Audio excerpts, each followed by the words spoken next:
Imaginez-vous debout, devant une fille, et vous êtes rempli de vos peurs les plus profondes. De ces moments où les mots vous ont manqué, de ces instants où le silence a pesé lourd entre vous et une personne qui vous intéressait. Ce gouffre, c'est la peur de l'approche, la terreur de ne pas savoir quoi dire à quelqu'un qui vous attire. Aujourd'hui, nous allons construire un pont au-dessus de cette peur, un chemin fait de confiance, de compréhension et de mots justes. Aujourd'hui, je vous guide sur la voie pour toujours savoir quoi dire quand vous parlez à une fille, pour transformer l'anxiété en assurance, le silence en conversation. Point 1. Comprendre l'autre. Imaginez un monde où chaque conversation est une porte ouverte vers une compréhension plus profonde. Un monde où chaque échange est une opportunité d'enrichissement mutuel. Au cœur de ce monde se trouve un outil puissant, souvent sous-estimé mais incroyablement efficace. L'écoute active. L'écoute active va bien au-delà du simple fait d'entendre les mots prononcés. C'est l'art de comprendre véritablement ce qui est dit, tant sur le plan verbal que non verbal. C'est écouter avec intention, avec le cœur et l'esprit ouverts, prêt à recevoir et à comprendre les pensées, les sentiments et les désirs de l'autre personne. Comment pratiquer l'écoute active? Soyez totalement présent. Mettez de côté vos préoccupations, votre téléphone ou toute autre distraction. Concentrez toute votre attention sur l'instant présent, sur la personne devant vous. Montrez que vous écoutez. Utilisez votre langage corporel, un contact visuel doux, des hochements de tête, des expressions faciales qui reflètent votre engagement et votre compréhension. Faites preuve d'empathie. Essayez de vous mettre à la place de votre interlocutrice, de ressentir ce qu'elle ressent. L'empathie est un pont vers une connexion plus profonde. Posez des questions ouvertes. Encouragez-la à s'exprimer davantage, en posant des questions qui nécessitent plus qu'une simple réponse par oui ou par non. Cela montre votre intérêt et votre désir de comprendre. Résumez et reflétez. Montrez que vous avez compris en résumant ces points clés et en reflétant ses sentiments. Cela valide son expérience et renforce la connexion. L'écoute active est une compétence puissante qui, une fois maîtrisée, peut transformer vos interactions. Elle vous permet non seulement de toujours savoir quoi dire, mais aussi de créer des moments de communication véritablement enrichissants et mémorables. En pratiquant l'écoute active, vous ouvrez la voie à des relations plus profondes, plus authentiques et plus significatives. En se concentrant sur l'écoute active, ce point clé souligne l'importance de la compréhension et de la connexion dans toute communication, en particulier dans les interactions avec les femmes. Il fournit une base solide pour développer des relations respectueuses et enrichissantes, où chaque partie se sent entendue, valorisée et comprise. Point 2. L'art de la conversation. Maîtriser l'art de la conversation est essentiel dans le cadre des relations, en particulier lorsqu'il s'agit de créer des liens significatifs. Il ne s'agit pas simplement de parler ou d'écouter, mais de tisser un échange dynamique, enrichissant pour les deux parties. Dans le contexte de la communication avec les femmes, l'art de la conversation prend une dimension particulière, car il permet de révéler la profondeur de votre intérêt et de votre respect pour l'autre. Pourquoi la conversation est-elle si cruciale? Une conversation engageante est le socle sur lequel repose la compréhension mutuelle et l'intimité. Elle permet non seulement de partager des idées et des expériences, mais aussi de découvrir les valeurs, les aspirations et les rêves de l'autre. Une bonne conversation peut transformer une simple rencontre en un moment inoubliable, tissant des liens d'empathie et de respect. Comment exceller dans l'art de la conversation? Cultivez la curiosité authentique. Montrez un intérêt sincère pour la personne avec qui vous parlez. Posez des questions ouvertes qui encouragent à partager et écoutez vraiment les réponses. Équilibre entre parler et écouter. Une bonne conversation est un échange. Veillez à partager vos propres perspectives et expériences tout en donnant à l'autre l'espace et l'attention nécessaires pour s'exprimer. Utilisez l'humour à bon escient.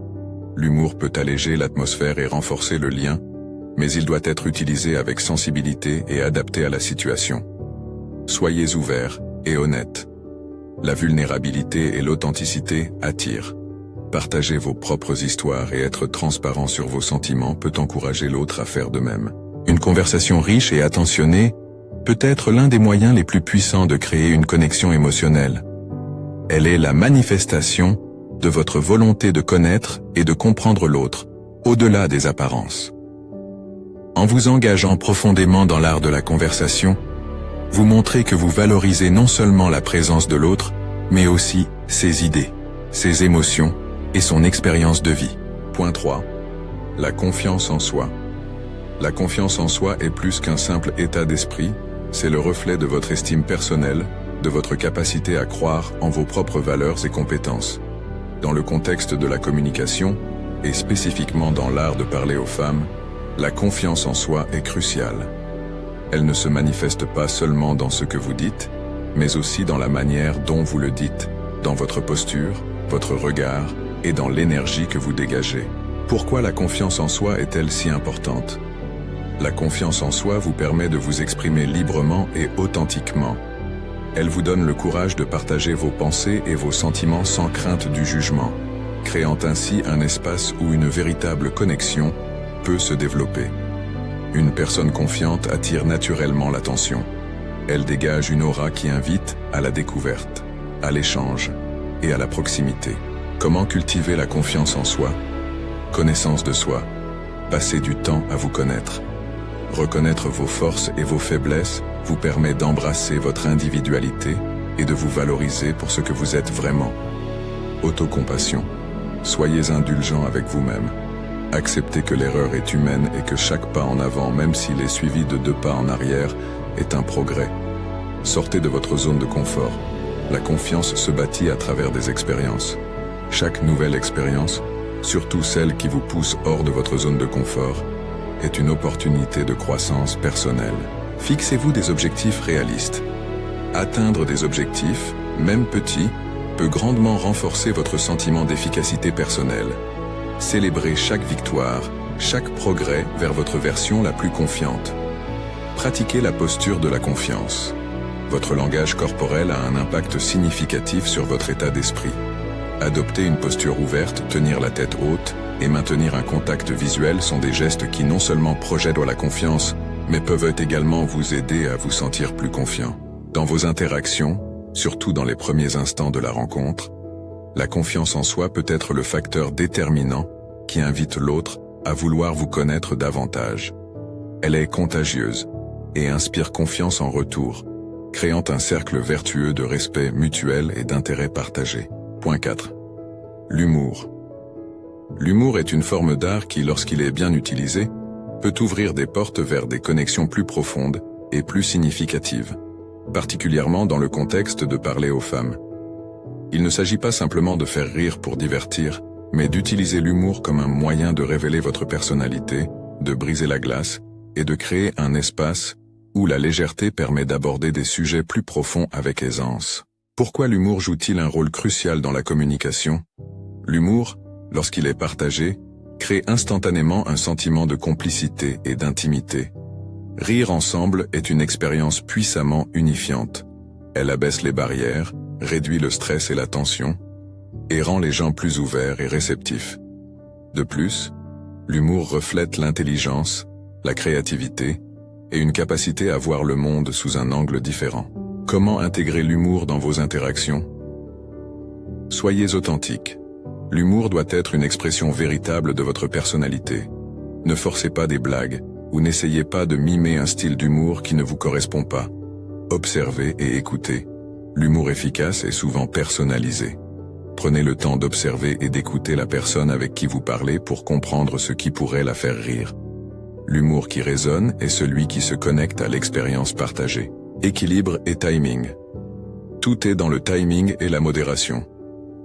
Une blague bien placée peut illuminer une conversation, mais trop d'humour, ou au mauvais moment, peut avoir l'effet inverse. Sensibilité. Soyez conscient des sujets sensibles. L'humour doit être inclusif et ne jamais se faire au détriment de l'autre. Une règle simple est de rire avec quelqu'un, jamais de quelqu'un. Autodérision. L'humour qui implique une certaine autodérision peut être particulièrement désarmant et charmant. Cela montre que vous ne vous prenez pas trop au sérieux et que vous êtes à l'aise avec vous-même. L'humour peut servir de baromètre pour la compatibilité. Partager un sens de l'humour similaire ou apprécier l'humour de l'autre est souvent un indicateur fort d'une connexion sur d'autres niveaux. Il permet également de naviguer à travers des conversations difficiles et de résoudre des conflits de manière plus légère et constructive. Point 4. Pratique et persévérance. Dans l'art de la conversation et de la communication avec les femmes, comme dans tout domaine de compétences, la pratique et la persévérance sont fondamentales. Ces deux éléments sont les piliers sur lesquels repose l'amélioration continue et l'acquisition de la maîtrise. Comprendre et appliquer ce principe peut transformer radicalement votre façon de communiquer et d'établir des liens significatifs. Comment intégrer la pratique et la persévérance dans votre développement? Engagez-vous dans des interactions diversifiées. Ne limitez pas vos opportunités de conversation à un seul type de contexte ou de personne. Plus vous vous exposez à différentes situations, plus vous serez adaptable et compétent. Réflexion et ajustement. Après chaque interaction, prenez un moment pour réfléchir à ce qui s'est bien passé et à ce qui pourrait être amélioré. Cette auto-évaluation constructive est essentielle pour le progrès. Persévérez face aux échecs. Chaque interaction n'est pas destinée à être parfaite, et c'est tout à fait normal. Les échecs sont des leçons déguisées. Embrassez-les comme des occasions d'apprendre, et ne les laissez pas entamer votre détermination à progresser. Les relations se construisent sur la communication et l'intimité que vous développez au fil du temps. En pratiquant et en persévérant, vous montrez non seulement que vous êtes engagé à améliorer la manière dont vous vous connectez avec les autres, mais vous démontrez aussi votre engagement envers vous-même et votre croissance personnelle. Parler à quelqu'un qui vous attire ne doit pas être un saut dans le vide, terrifiant et incertain.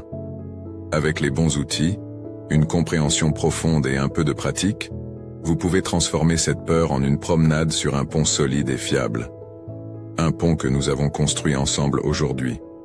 Rappelez-vous, chaque conversation est une porte vers l'inconnu, pleine de possibilités. Osez ouvrir cette porte, avec confiance, avec curiosité, avec amour.